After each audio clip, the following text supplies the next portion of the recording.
Hello hello hello, কেমন আছেন সবাই? একটা ক্যাপসিকাম পনির দিয়ে রেসিপি বানাই।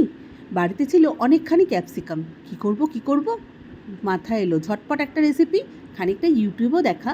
তারপর দিয়ে দিলাম কড়াইয়ের মধ্যে একটুখানি বাটার, দিয়ে তার মধ্যে পেঁয়াজ কুচি দিয়ে ভালো করে নাড়ালাম চাড়ালাম, ব্যাস পেঁয়াজটা তো 5 মিনিটের মধ্যেই কালার চেঞ্জ করে ফেললো গিরগিটির মতন। তারপর ঝট করে দিয়ে দিলাম একটু আদা রসুন বাটার পেস্ট, অল্প কিন্তু, বেশি নয়, এটা কিন্তু মাংস নয়।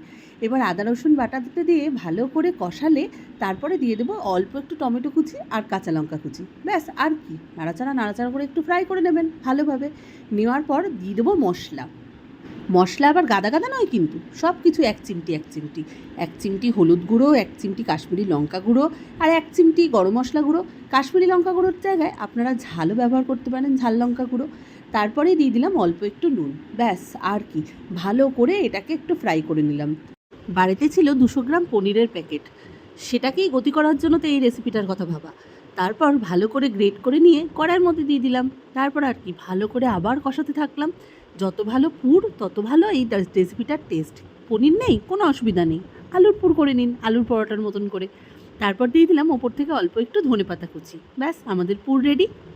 আর ক্যাপসিকাম না থাকলে তো কোনো ঝামেলাই নেই, এই অবধিই করুন, তারপর রুটি আর পরোটার সাথে এই পুর দিয়েই খেয়ে নিন, ফাটাফাটি হবে খেতে।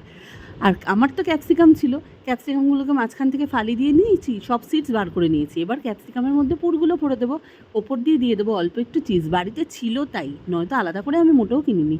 এবার চিজ দেবো আর ওপর থেকে দিয়ে দেবো ওই যে ডমিনোজ পিৎজার থেকে সবসময় দেয় না অরিগানোর প্যাকেটগুলো, আমি কিন্তু ফেলি না, সেগুলো রেখে দিই। এবার এই ওপর থেকে অল্প অল্প করে ছড়িয়ে দিয়েছি, ম্যান্ডেটারি নয়।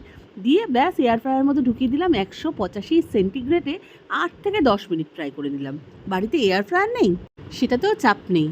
একটা ফ্ল্যাট কড়াই নেবেন, তার মধ্যে অল্প একটু তেল দেবেন, তেলটা ভালো করে গরম হয়ে যাবে, তারপর ক্যাপসিকামগুলো দিয়ে দেবেন। তারপর ক্যাপসিকামটা হালকা একটু ভাজা ভাজা হয়ে যাবে যখন, অল্প একটু জলের ছিটা দিয়ে ঢাকা দিয়ে দেবেন, ব্যাস 5-7 মিনিটের মধ্যে সেভাবেও রেডি হয়ে যাবে। দেখুন কেমন লাগছে দেখতে, ঝটপট জানান, খেতে দারুণ টেস্টি হয়েছিল।